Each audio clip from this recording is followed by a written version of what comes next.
Yeah, the place is amazing. They got nap pods, they got massage rooms. Ranked as the greatest place to work at in America. Okay, what is it actually like working at one of the biggest tech companies in the world? In this behind-the-scenes interview with Andrew, we talk about that. What's portrayed in the news and what's going on internally is completely different. How you can do it too, and the frameworks that we can use to build out our dream successful lives in tech. Because Andrew is the host of some of the biggest tech networking events in the world, so he's kind of an expert here. Andrew, thank you so much for being here. Yeah, thanks for having me. What is it like working at a tech company in general? Because I feel like a lot of the audience is like, that is the dream, the aspiration, or they're already there. Facebook for me was a dream come true because I'd lived in, I was in Toronto, and my life goal was always to move here. And so even like sitting here right now, like looking at this and doing this with you, it's an incredible moment.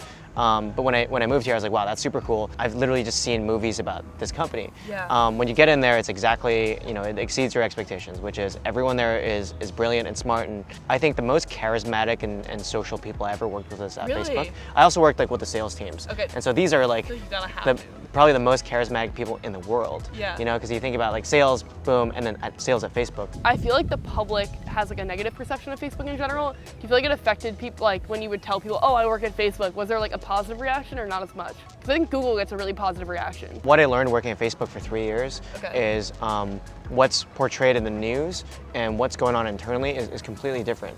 And you don't really know what the truth is, but I had an inside view of the inner workings of Facebook. But that's when I learned like media, so much of it is bullshit. And I'm like, that's the scariest thing ever, which is why like I think we focus so much on building distribution. Yeah. I'm like, I want to control the messaging because the Totally. media can just. Well, I think about it like we're all kind of curators of messaging. Like on our Instagram, for example, I post I'm editing at 4 a.m. People will see that, but they don't know what happened at 3:30 a.m. Like there's no context of like what your actual full life looks like. Or we could post right now a picture of a boat at Central Park, but they wouldn't know what we're doing here. And so it's like, I think about that often. How do you kind of tell the full story? I think one of the ways is in-person events because you can talk to people for a longer period of time. And I also think people were pretty lonely. Like, are you working remote right now? I'm in 5 days a week, actually. Oh, are you actually? Yeah. Dude, how are you managing both things? Wait. I'm in the office 5 days a week. One of the things that I admire the most about you is your ability to kind of like create community wherever you go. Can you talk about how like working at a tech company plays into that? Living in a lot of different countries, and every time you move, you have to make new friends, you have to build a new network. And when I moved to New York, I didn't really know that many people. And I was like, I need like mentors, I need friends, I need a network. And so I started doing that. And when you combine that with like platforms like Facebook that give you the power, like literally gives you the power to do that, and like Twitter and all those things. Were you using Facebook to do this?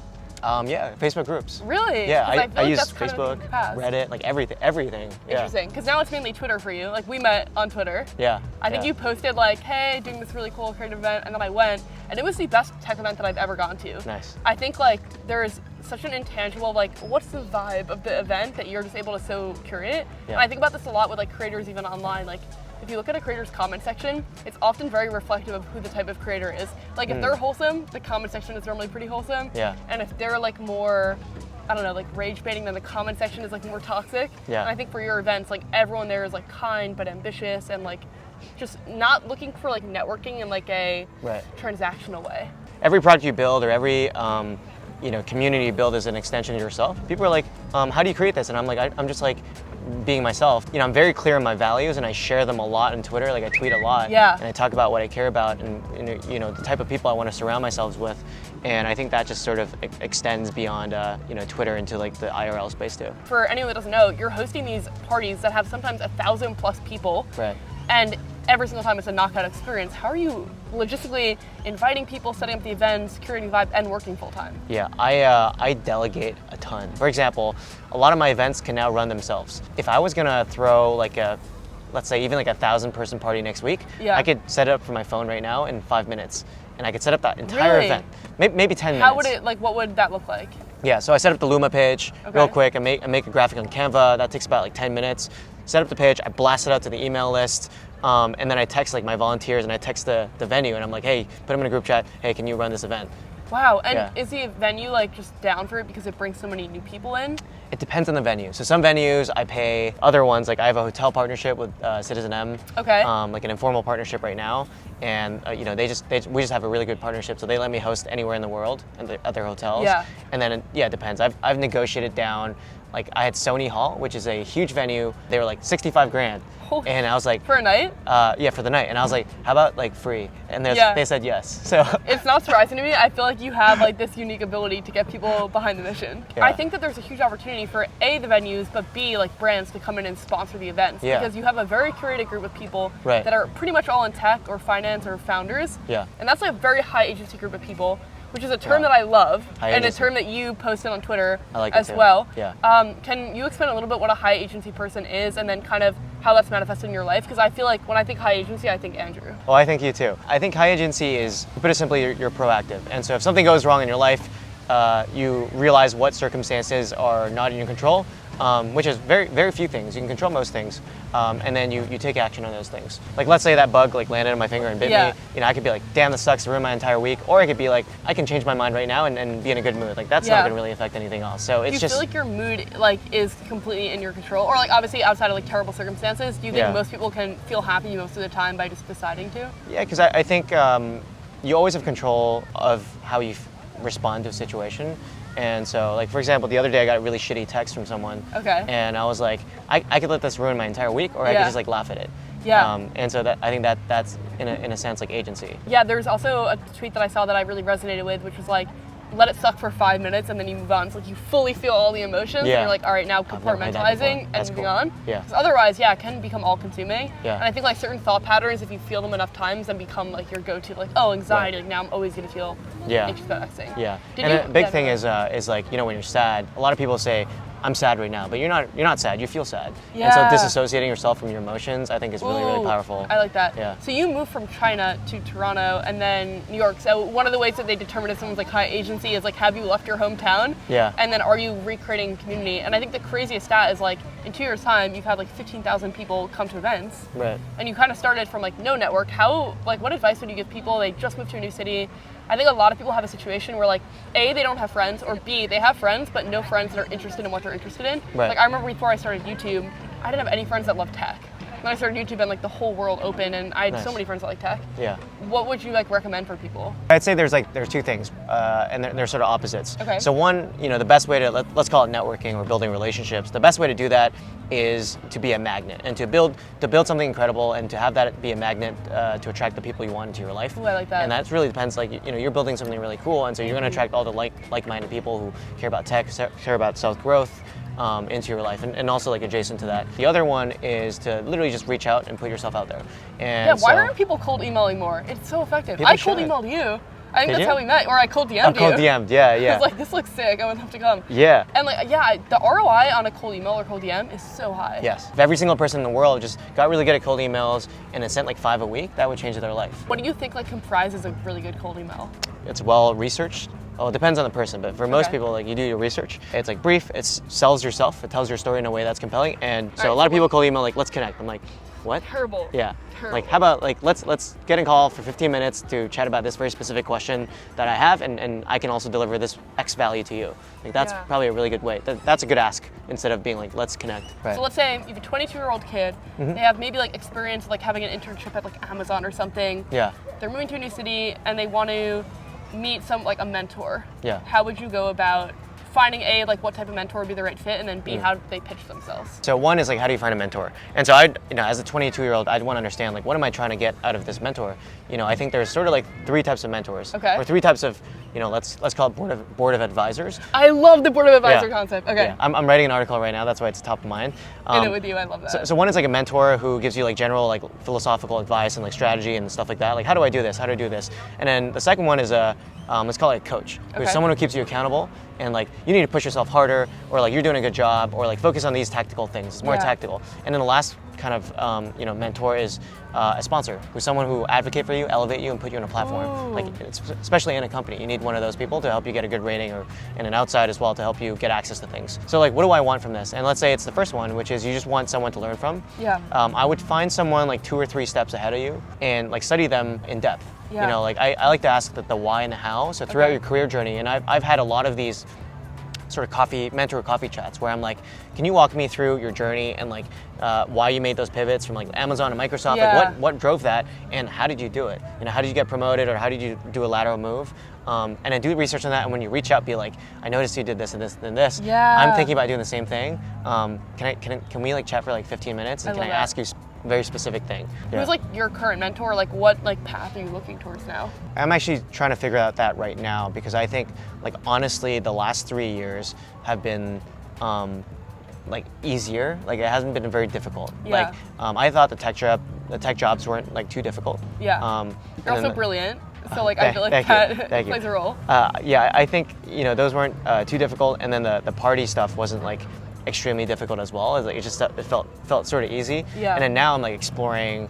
I'm exploring building something next. Yeah, like and a harder now it's challenge. hard. Yeah. And all the mentors I had from 3 years ago can kind no of less longer. relevant. Yeah, they can't relate to these new problems. I think. But I have a few people in mind. Like this guy I'm chatting with, Dylan. His first job ever was he raced with Lance Armstrong, and that was his first thing. And he was like, oh, like I'm bored, or I think he got injured. Okay. And then he started working at like Google, and he built like this huge product within Google. I won't say which, but he built something within Google. Then he went to like Yahoo. And then he was like in all these like other tech companies and was a C-suite exec at like the biggest bank in the world. Kind of a big believer that you could become like super successful in almost any field to a certain degree. Right. Obviously there are certain like more downstream opportunities where it's like the market is in your favor and you have to be great, but then it will help you, and then certain opportunities where it's so saturated it's tough. Right. How do you think about that when you're like pursuing the next thing? You've heard of the zone of genius thing? Yeah. But so, explain it maybe just for other people. So zone of genius is the intersection of what you're really good at, so your strengths, what energizes you, it's like a Venn diagram, what energizes you,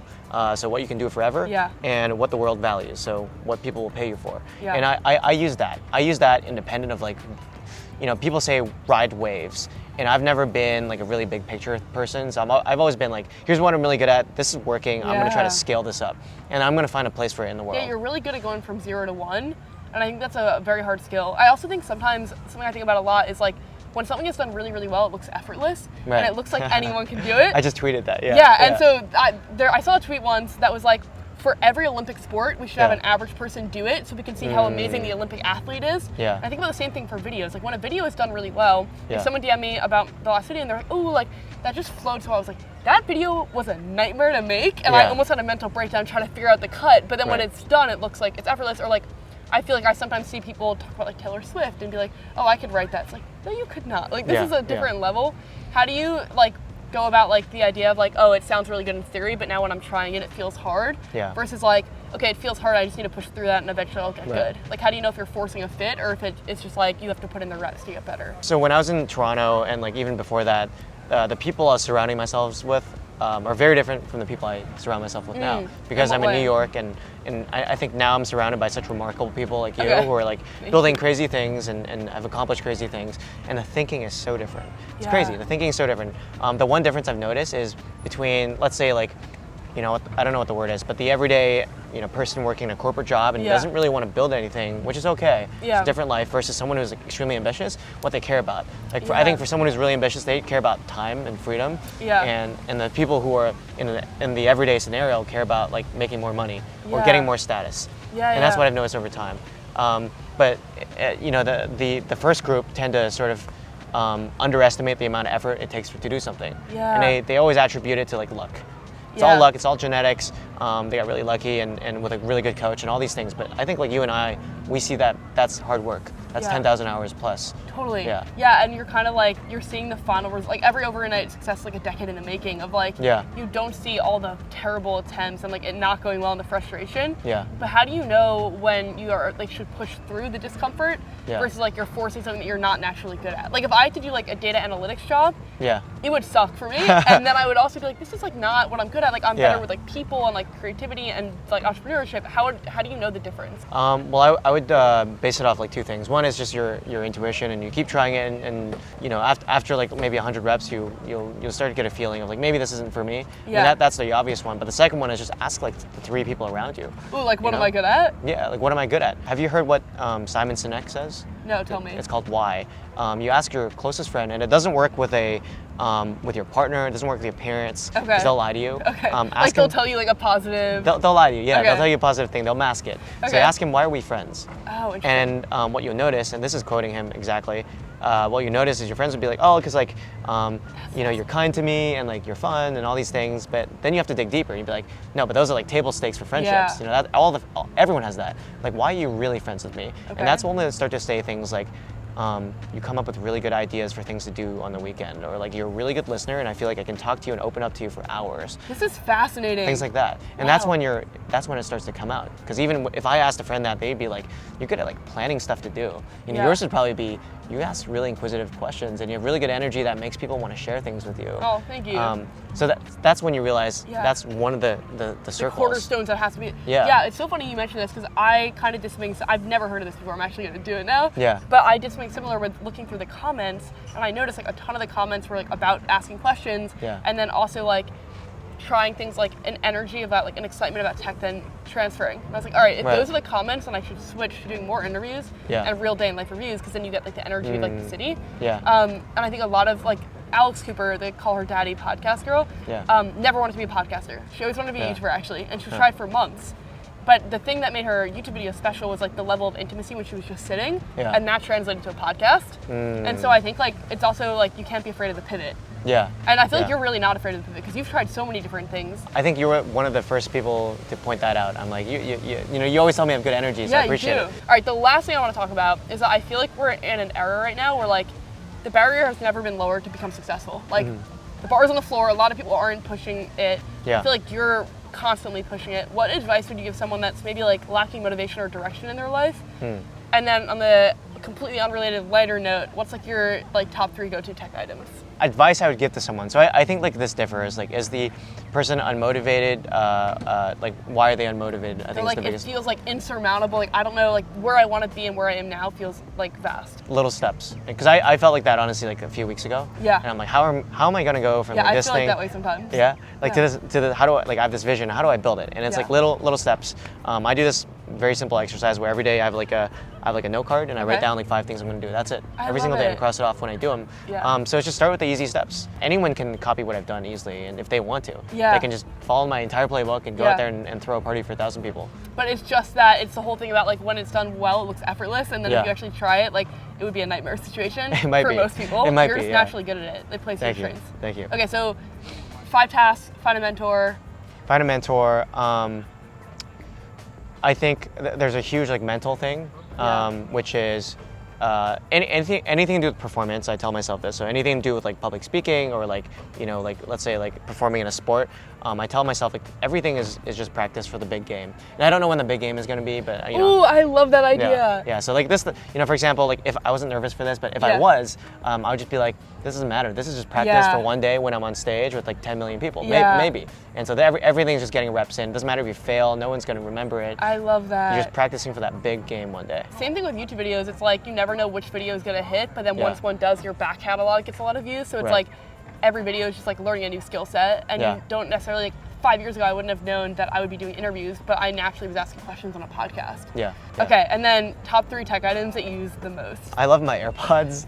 Classic. Everywhere, AirPods. How about I'll give you my top time of all time? Yes, okay. Top 3 of all time, because I don't use some of them anymore. Okay. I really like the Facebook portal. Okay. Because Wow. do you know what the? Yeah. You obviously know it. Like okay. the video chat? Yeah. Because during COVID, my parents were like in China, and Yeah. like we didn't see each other for like years. So the portal connected us. Wow. And it's also really high quality, and it follows you around the room, and you can play games in it. So that That's was my way of cool. engaging my parents, and they Okay. loved it. Wow. That's like actually a very like good one. Niche, Yeah. but like amazing. Yeah, it made them laugh. Every time I would like, put like filters and rabbit ears, Yeah. and they would just like start laughing. You're just like adding a little serotonin to their day. Yeah, I so love it's a it. great way, just a bit of joy. There's this app that I've been using. So the past like month or 2 months have been like stressful. I've been doing Yeah. a lot of work, and Yeah. the only thing that's been, or one of the things that's been keeping me sane is an app called Othership. And my friend Robbie actually runs the company. Okay. It's an app and a physical thing. The physical thing is a social sauna and ice plunge. And they have it in Toronto. Wow. They're building one in New York City in We should December. go the second they do We it. should definitely go. I might host something there, but we should Oh also my just God, go. I'm down. I feel like it's Robbie, a if you're bonding listening, experience to like go to like a sauna and ice bath with someone. it's so cool. Yeah. I've done it a lot.